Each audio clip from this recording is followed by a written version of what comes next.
Elon Musk really tweaking the CBC, Canadian Broadcasting Company. He's got the Canadians so worked up that, even the Prime Minister is weighing in. We'll tell you all about it. Plus, China, they really are into this spying thing in ways that perhaps you never quite imagined. They got tentacles everywhere, all over the country, all over the world. The FBI just busted 2 alleged Chinese spies for running a kind of police station in Chinatown. And Joe Biden keeps talking about how you got to go after the rich. The rich just have to pay their fair share, right? The tax system is not fair. It is not fair. 55 of the largest corporations in America, the Fortune 500, made $40 billion in profits and paid 0 in federal taxes. Well, Joe Biden's looking pretty rich. He's north of $579,514. That's how much money he and Jill brought in just last year. I mean, gets $400 as president. She makes a little on the side. Not bad. So why is he not paying his fair share, I want to know. And Meghan and Harry, my gosh. I mean, these two are just the saga that keeps on going. Stop it. Get some help. And there's this coronation thing happening over in the UK. Prince Charles is finally going to be made king. But the hoopla is, oh gosh, Meghan Markle's not going to go. Well, what's the real reason behind that? And is this woman actually capable of really destroying the monarchy, maybe in ways that nobody ever possibly thought? She's certainly destroying her husband's relationship with his family. I wasn't being thrown to the wolves. I was being fed to the wolves. Nile Gardnier from the Heritage Foundation is joining the show today. Hello, everyone. Good to have you here. I am Trish Regan. This is the Trish Regan Show. We are brought to you in part, as always, by Legacy Precious Metals. If you're interested in investing in gold or silver, make sure you stay tuned because we have the CEO of the company coming up, Charles Thorngren, who's going to walk you through it all. And you can go to legacypminvestments.com for more. But anyway, all that coming up. We begin with the Canadian Broadcast Corporation, which is a little bit upset because Elon Musk dared to say on their Twitter profile what they are, which is state-funded media. 69% state-funded was actually what Elon went with. Nice. Well, this is not going over well. Look at what the Prime Minister, Justin Trudeau, had to say. He runs to American billionaires, the tech giants that they continue to defend in committee. Conservatives are always there to defend them. So when they're trying to attack a foundational Canadian institution, the fact that he has to run to American billionaires for support to attack Canadians says a lot. Okay. So they're all worked up. Elon's just telling the truth on this one. Let me give you some of the numbers. If you look at their financial report from 2022, they got $1.24 billion from the government. Wow. I mean, that's a lot of money. And $651.4 million from advertising. You tell me what kind of business it is, right? I mean, let's just call a spade. And you see, when it's a government-funded media organization, I'm sure you have some very well-meaning journalists there, but look, you don't bite the hand that feeds you. You got $1.24 billion coming in from the state. Chances are you're doing a lot of the state's bidding, aren't you? I mean, this is just reality, and it's worth having that transparency. Why shouldn't we know this? We see something that comes from the CBC, and this way we know this is an organization that is funded by the government, primarily funded by the government. So they have their bias, right? And I have mine. And by the way, I tell you every day who I am sponsored by. Do I not?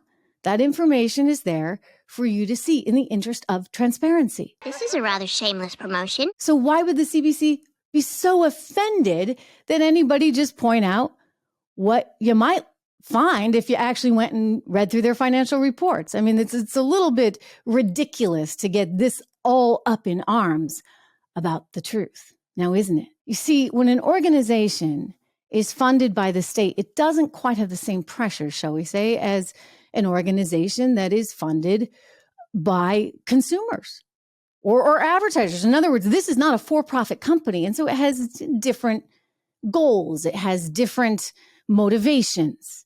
It's worth knowing that when you consume its product as a viewer. And hey, there's nothing wrong with it, right? As long as you know where they're coming from. I mean, they may have different pressures and you may appreciate that. But you should know that this is kind of the Canadian view of things because it's funded by the Canadian government. The government in this town is excellent and uses your tax dollars efficiently. We've joked about whether or not Twitter was really for profit. I mean, you wonder, right? When you think about some of the things that were going on, a lot of the things that were going on. Elon Musk just admitting that advertisers couldn't even use specific search terms in the algorithms to target certain customers. I mean, this is like basic stuff. I don't know a lot about the internet, but I know even for SEO purposes, you actually want to have certain words in things if you're going to try and target that particular customer. I mean, this is basic stuff. And yet they weren't doing it. I mean, did they not have any decent engineers? He's just blown out most of the staff there. I mean, they're reduced to kind of a bare bones operation. You're all fired. But hey, maybe they might actually even become more profitable with that bare bones operation. These things are basic, but I'll tell you this, and I think he said it. If you're not interested in making money, if you're just interested in having this vanity project for yourself or for the government, then you're not really caring about things like being able to target customers for your advertisers. Maybe you're not even caring about advertisers. I think that's what we've learned with Twitter. And we're about to learn a whole lot more. You were worried about those spy balloons? I got news for you. There's more. There are spy balloons like on the ground. The Chinese have tentacles everywhere, apparently. The FBI just busted a couple of Chinese communist police stations in Chinatown in New York City. Think about that. It's alleged that they were collecting information on any Chinese-born nationals that were living here. And this is not the only set of police stations being run illegally here in the U.S. that China has put in. According to an article that came out of a Madrid group just last year, there's hundreds of them all over the world. And they include not just New York City, but places like Los Angeles, places like San Francisco, places like Houston, Nebraska, Minnesota. So they're like everywhere, like spying on Chinese people. So you're an American from China living here. Maybe you're an American citizen now, maybe you're not. And somehow the Chinese are still onto you. Well, this is all part of a move, apparently, by Xi Jinping, because he wants to have a very tight rein on things and he wants to ensure that there's no criticism of him abroad. I've seen this before. Hey, I myself, and I'm, believe me, not Chinese. I ran into something literally myself when one of the CCP anchors attacked me, accused me of having, I don't know, what was it, dragon eyes? Anyway, she went in. I went back at her. The next thing you know, I invited her to a debate and she graciously responded and agreed to do it. And it wasn't really a debate. I mean, we had a very nice conversation and we agreed to disagree. But it was fascinating how they were picking up on what I was saying on an American news channel right here. The Chinese were aware. And it shows you to the extent that they want to try and control and manipulate the image that's projected all over the world. Look, I think they lost that battle. I think that people kind of recognize them for a whole lot of things, especially beginning in March of 2020. And we've learned more, of course, on all those developments, which again suggest and point to China having been the origin of that entire mess. Gordon Chang, just on the program the other day, talking about that. By the way, Gordon Chang is probably someone they definitely do not like. So they get these police stations all around, and they might have been sort of mythic proportions or sort of urban legend type things before. I remember a couple of years ago, a friend of mine who was born overseas in China, but is American. She grew up here.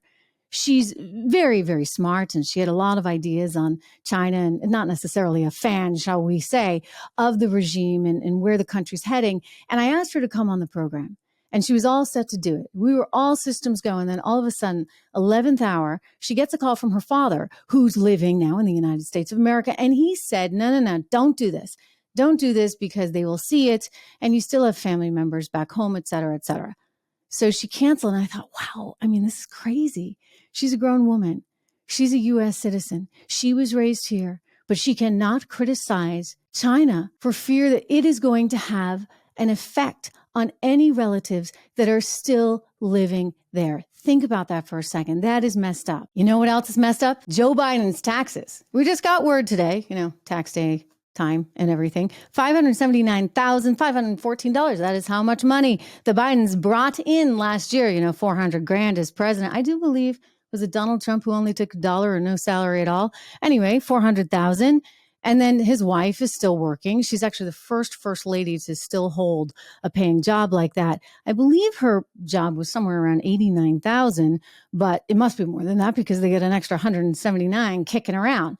Maybe from book royalty deals, past deals, maybe from speeches from her. I don't know. But what I'm most interested is in their tax rate. 23.8%. That's how much they're paying all in taxes at the federal level as well as the state, Delaware and Virginia, income taxes that get thrown in. I mean, that seems kind of sweet, right? Because normally at least, you know, if you live in New York or California, you're going to be looking at all in upwards of 50% when you hit that category, but not Joe Biden. I can make that much money in 5 seconds. Excuse me, isn't that category like one of the main categories he wants to go after? I do believe we hear him talking about anybody who makes more than $400,000 a year. They're ripe for new taxes. He wants to raise taxes on all these people, I guess, including himself. Well, hey, if you're only paying 23.8%, buddy, seems like you're not paying your fair share now, are you? I mean, he's got some charity deductions and things like that in there.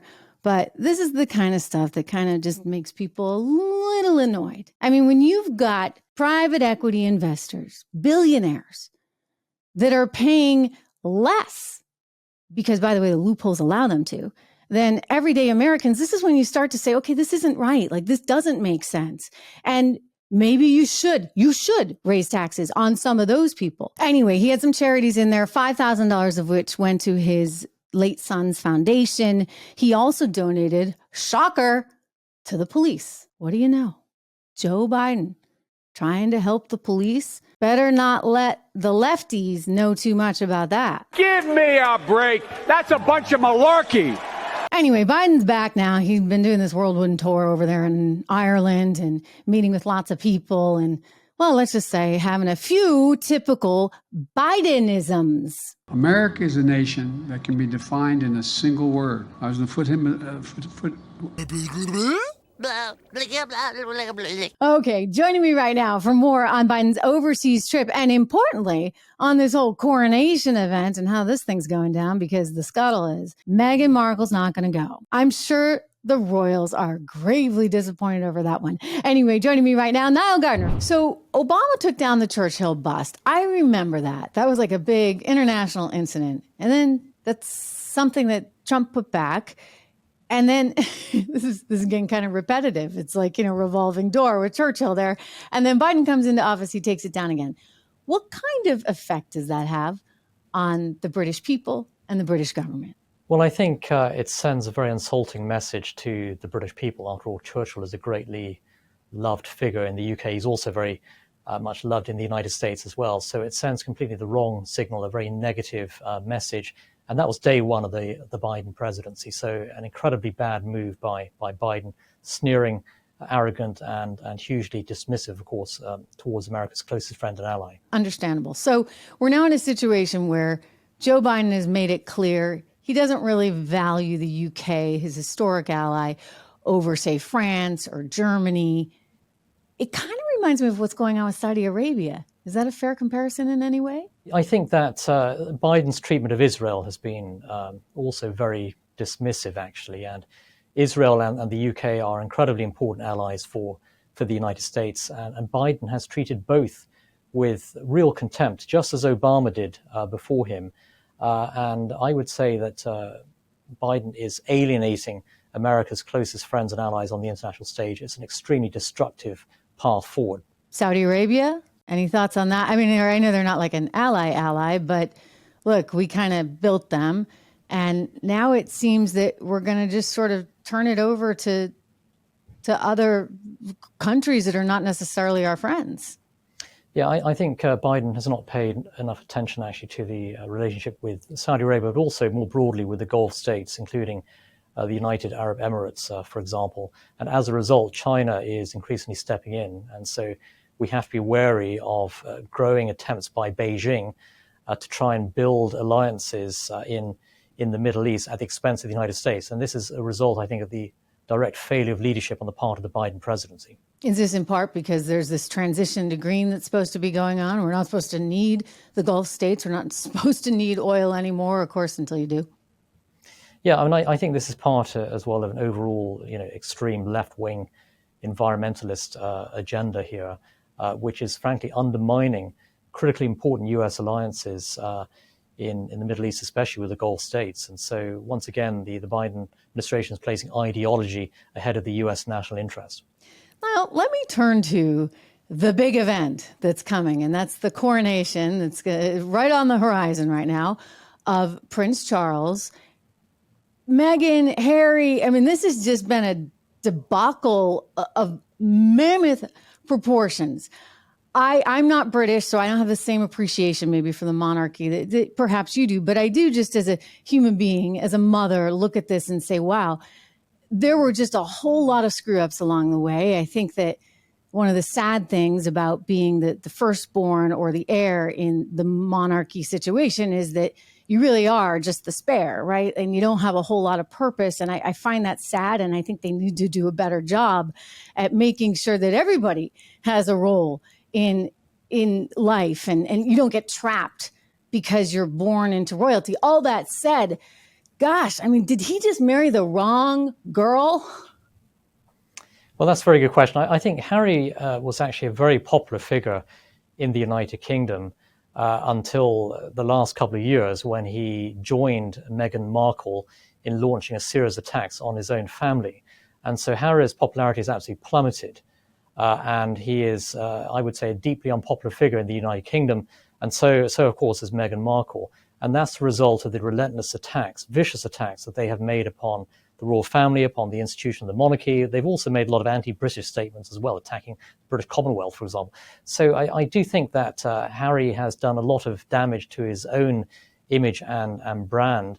And he and Meghan, of course, are responsible for their own downfall.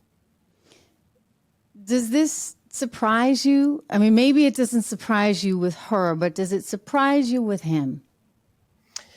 Yes, I think so, because Harry seems to be an entirely different character today. And just 3 or 4 years ago, he was seemingly very happy person. He was very, very keen, of course, to serve the British people through the royal family. He was a much loved figure.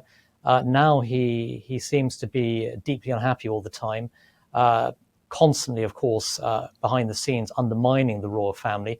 His own brother won't talk to him at all. William and Harry do not talk at all.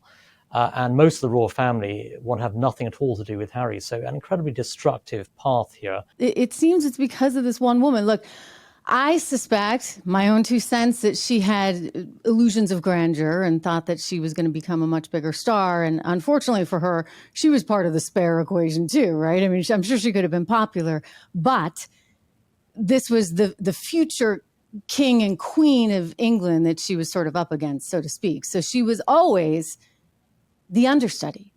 And I don't know, as with an actress, that's going to go over so well. So maybe she didn't know what she was signing up for.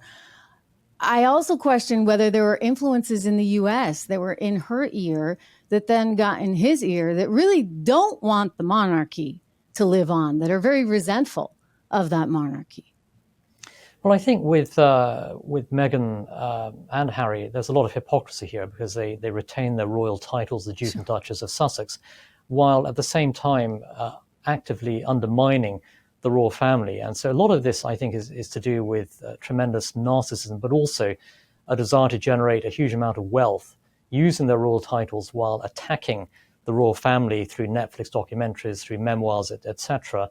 And so it's a very nefarious and vicious campaign. At the end of the day, I think Harry and Meghan are, in essence, political activists, increasingly far left-wing political activists as well, with a political agenda, but also a big money-making agenda as well, to profit as much as they can from their horrible attacks, frankly, on the royal family.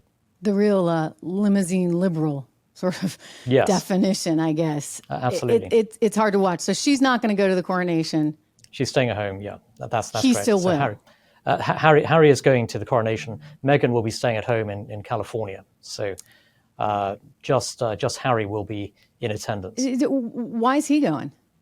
Well, I think that Most likely, I think Harry has decided that he has a duty and obligation to attend. Also, he is concerned about being cut off from the royal family as well. That's a big issue. So he's still getting money? No, he's not. He's not being subsidised by the British taxpayer. But of course, it's in Harry's interest to maintain his title of Duke of Sussex. I think in the case of Meghan, she decided to stay home because she is a massively unpopular figure in Britain. She would have been booed on the streets of London. It would have been a PR disaster for her. So she's staying put in California. Is it racial? I mean, that's her complaint. I don't buy it because I just don't buy it. I think that's an easy excuse. I suspect that had she come forward and graciously welcomed people and really wanted to be part of that team, so to speak, and work with the monarchy, it would have been very different. I remember the attacks on Kate. I mean, and they had nicknames for her, Weighty Katie, and I mean, they were just awful to her because before she actually married her husband, it was tricky with the media. And there's almost like a hazing process or something that must happen. And Kate clearly proved herself, and she's like, wow, to everyone. Well, Meghan was going through this and didn't really want to be part of it, I guess. Do you think it's racism or do you think it's something else? It's nothing to do with race. I think the UK is one of the most least racist societies on the face of the earth. And when she married Harry, she was welcomed very warmly by the British people. I think that what has turned the British public against Meghan Markle is her sheer narcissism, arrogance, her relentless attacks on the royal family. She was very rude, frankly, towards the royals. The British don't like that. And Britain is a very successful multiracial society. There's nothing at all to do with race whatsoever. I think the British people reject, the sheer nastiness and vindictiveness and arrogance coming from Meghan, but also from Harry as well here. And the British people have just had enough. I mean, Meghan Markle and Prince Harry are deeply unpopular figures in the UK. They're also increasingly unpopular in the United States, according to opinion polls as well. Their standing has absolutely plummeted. When we used to live in New York City, at one point, early on when my two little girls were just born, my twins, we lived above the ambassador to the UN for the UK. And his son was very friendly with Prince Harry. So Harry used to come all the time. He'd be in the building. He was actually so low key. I mean, there were no security guards everywhere. There'd be a driver out front. He'd ride the elevator with us. He was friendly. He seemed like a really regular guy. So it's been sort of hard. I mean, I get how the British people are like, wow, it's also hard for me. I'm like, wait a second. Was that the same person that used to come and hang out with the kid downstairs? It's a new man. I always say, yes, absolutely. You can't pick your family, you can't pick your parents, but you can pick your spouse. So choose wisely.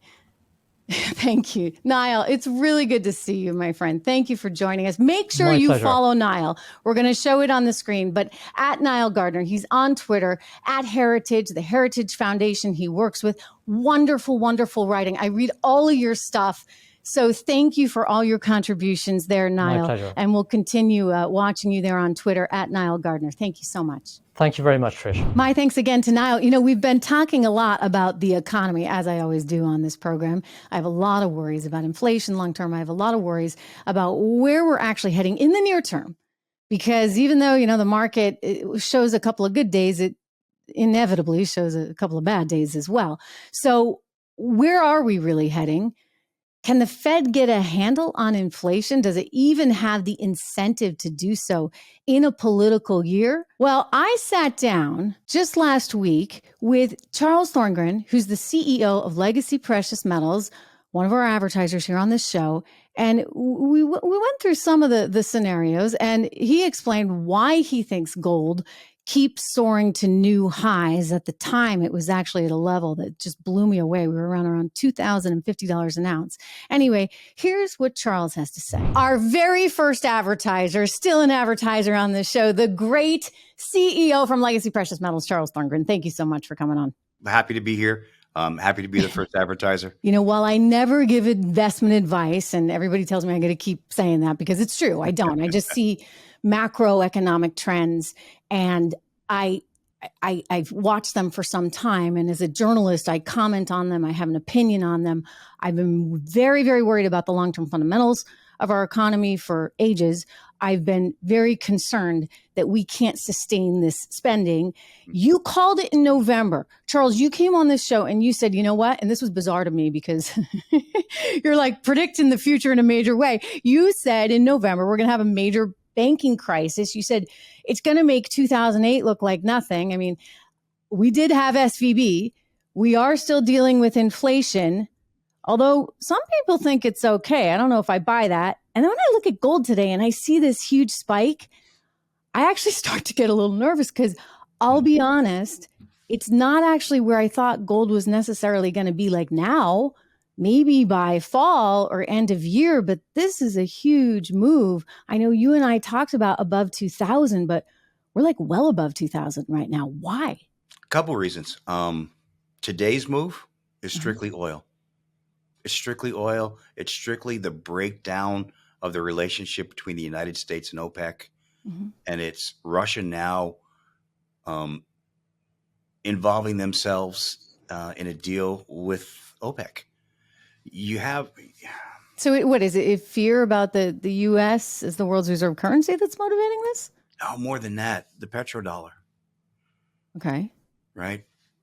Even though the OPEC nations have taken processes to start to sell oil and other currencies, the rest of the world, the majority of the world still uses the U.S. dollar to buy oil. So if we have a breakdown with OPEC, and we know that that's happening, you could see less need for nations to carry dollars because they can buy oil in another currency. Okay.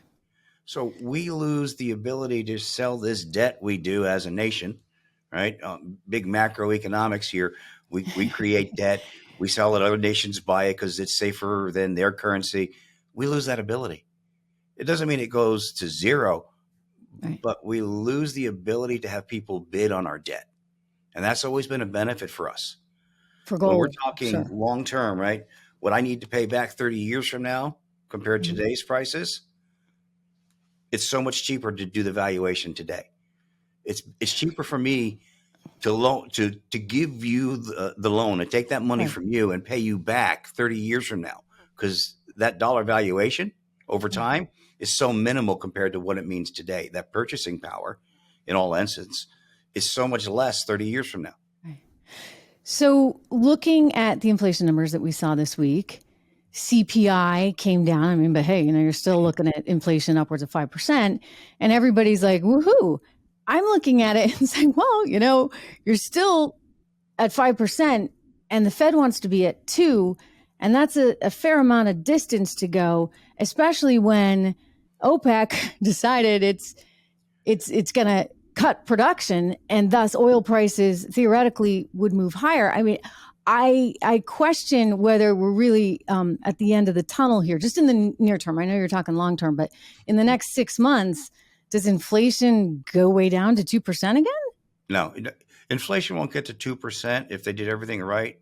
Right now, if we started doing everything absolutely 100% right, it's still a year and a half away. Inflation doesn't move that way. It moves up fast, but it doesn't move down fast. It just doesn't work that way. Yeah. And then there's a whole painful process when that happens anyway. And we know that. And the Fed, wants effectively to be seeing more unemployment, sadly, and a tighter economy because, well, that's how you're going to get a reduction in inflation. So that's all sad. And they've made a lot of mistakes, which you and I just got to say, we both called it. We called it all along. And even though I'm looking at the Wall Street Journal today and the headline is inflation's coming down, I'm like, I don't think so. Not the way you need it to. And I know there was this big deal made about the PPI. Oh, it's down 0.01% over last month. They don't tell you that it's still up 3.5% from last year. Yeah. Right. Or that when you look at, even if food and energy start to come down a little bit, what frightens me is that all the other stuff is still there. So you're still seeing all that. It's embedded in the economy right now. And look, you talk to anybody in America and they'll tell you they're paying a whole lot more these days than they used to. But that's the here and now. A lot of people, they're thinking about their retirement. Right. And again, not trying to, give anybody financial advice here. I mean, the most I can tell you is make sure you diversify and you understand the risk tolerance you can take on. But you, as a gold and silver proprietor, if you would, and we're going to talk about what you guys are doing on your website because people can actually buy it direct from you there. What do you think about gold and silver as part of a portfolio overall? Knowing, by the way, full disclosure, we have to, knowing your bias, of course, Right. but I know you believe it because I know how concerned you are about our economy. I'm very biased because I want everyone in America to be safe. Mm-hmm. I know that sounds like posturing, but we've talked long enough, and I think I mean that when I say that. We as a nation need to be stronger than we are, right? Mm-hmm. We as a people need to rely on ourselves more than we need to rely on our government at this point. Mm-hmm. And there's one way to do that. Make sure your finances are secure. So am I telling you to sell everything you have and buy gold? No, I would never say that. But you need to have some. You need to have some gold. You need to have some silver. Look, 6 months ago, you could have bought gold 25% cheaper than you can today. 3 months ago, Amazing. it was 11% cheaper. I'm not going to apologize for being right this time. We've talked about it enough. Yeah. The reasons are there. It's everything that we've talked about. And we haven't fixed a problem yet. No. Just being really honest about it. We've talked about what needs to happen. And I know that people looked at me like I was crazy when I said the Fed should raise rates a percentage point, not 0.25%.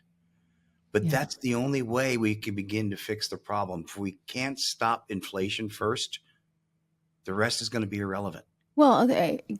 Let me just say, you stop inflation, and then what, Charles?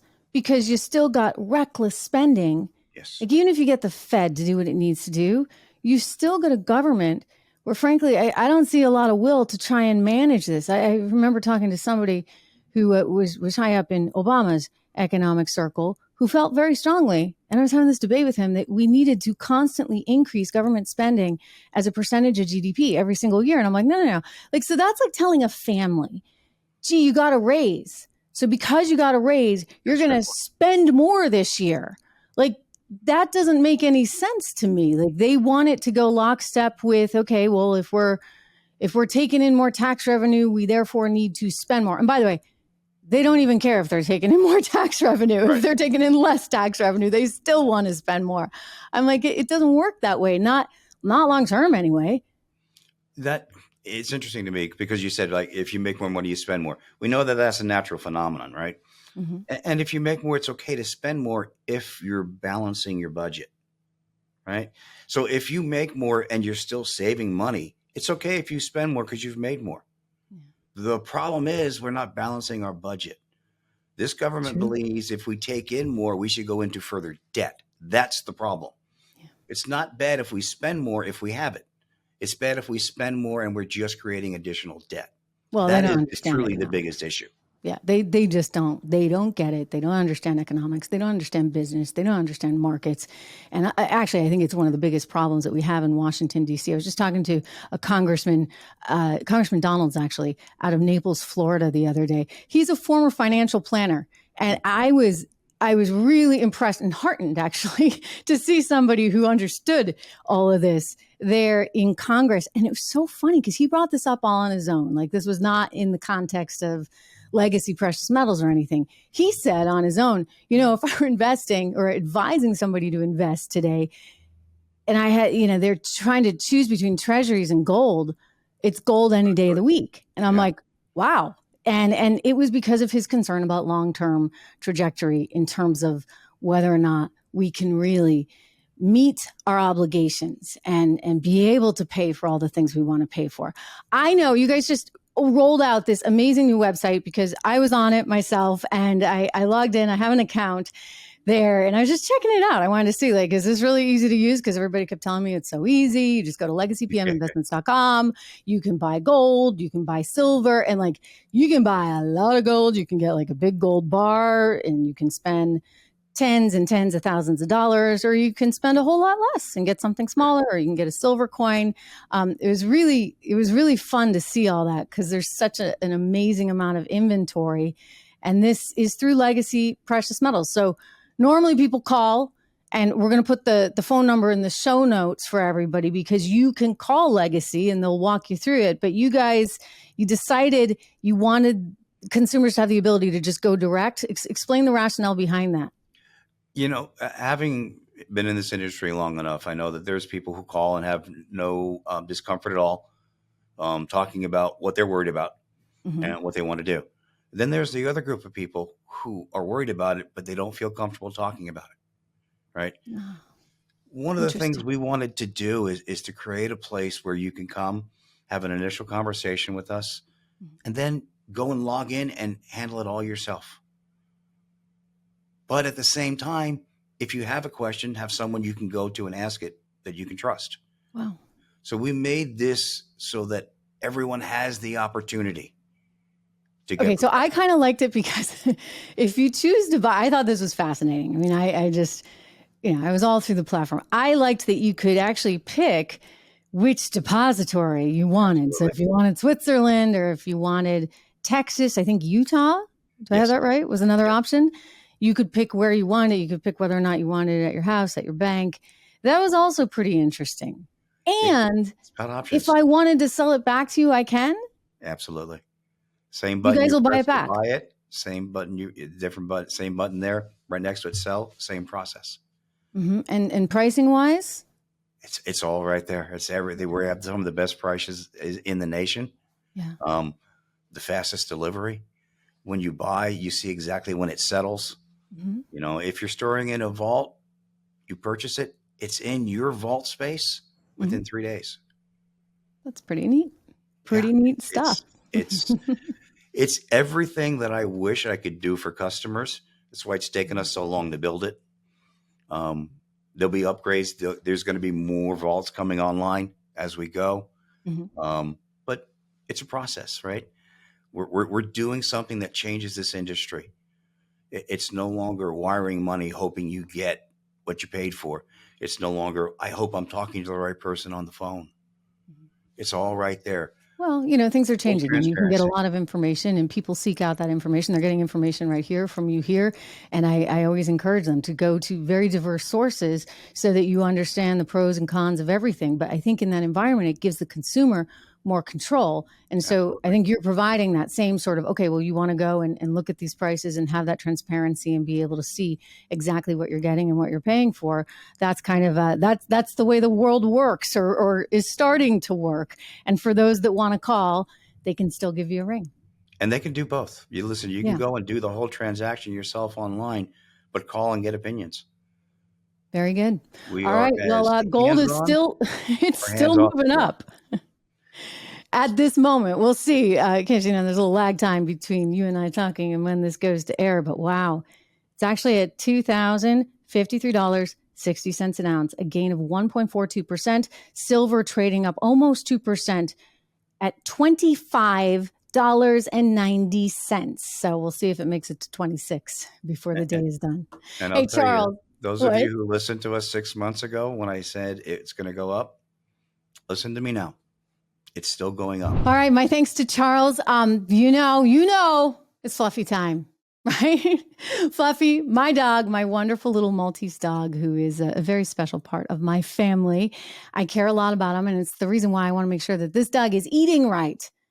I've done a lot of work on this, a lot of research on this, actually, because he suffered from some pretty significant allergies. And we did a whole food elimination thing. It turned out chicken was kind of an issue. So gone was the chicken. But the other thing we needed was more in the way of nutrients for him. So we changed his food products. And part of that included a supplement called Rough Greens. Rough Greens was created by naturopathic Dr. Dennis Black, who cares so much about all of our health. He's very, very into health. He's got a couple big dogs of his own, big ones, very different than Fluffy. And he said, listen, we want to do what we can to make sure these dogs are around for a long time. I've got this vitamin supplement. It's a booster effectively for food filled with digestive enzymes, amino acids, proteins, vitamins, all the things that your dog needs probiotics to have a long, healthy life. So I tried it out. Fluffy loved it, like absolutely positively loved it. I mean, he was never much of an eater. And now when I give him his dinner, he just comes flying. He's so excited. It's a win-win scenario. Anyway, you can try this out too. If you have a dog that you care about, just go over to roughgreens.com/Trish. My name, roughgreens.com/Trish. Sign up for your free trial Jumpstart bag. It'll be at your house just in a couple of days. All you have to do is pay for shipping. And let me know how it goes. I think your dog will like it. And I think you will too. Hey, it's great to have you here, everyone. Please remember to subscribe. It is so important to do that. It's so important that we get the word out. So subscribe to the channel. Please do me that favor. Subscribe to the channel. Make sure you hit the alert bell so that you know every single time we have a show here. Also, give it a 5 stars, right? Can you give it 5 stars if you go over to Apple? I'd love it. Thank you so much, and I'll see you tomorrow.